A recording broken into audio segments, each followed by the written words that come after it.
Middle class मुलांची स्वप्न ही कधीच लक्झरियस कार किंवा मोठ्या बंगल्यांपासून सुरू होत नाहीत.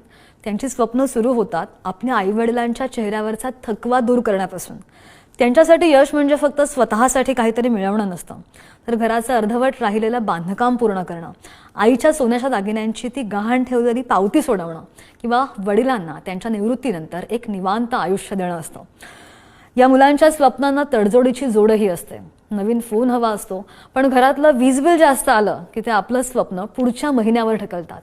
एका बाजूला स्वतःचं करिअर घडवण्याची जिद्द असते आणि दुसऱ्या बाजूला कौटुंबिक जबाबदारीचं ओझं. पण तरीसुद्धा छोट्या छोट्या गोष्टींमध्ये मोठा आनंद शोधण्याची जादू या मिडल क्लास मुलांकडे असते. स्वतःच्या पहिल्या पगारापासून आईला घेतलेली साडी किंवा घरी आणलेला साधा मिठाईचा बॉक्स हे त्यांच्या जगामधील कोणत्याही मोठ्या यशापेक्षा कमी नसतं. ही मुलं कदाचित सामान्य घरामध्ये जन्मली असतील, पण त्यांची स्वप्न पूर्ण करण्याची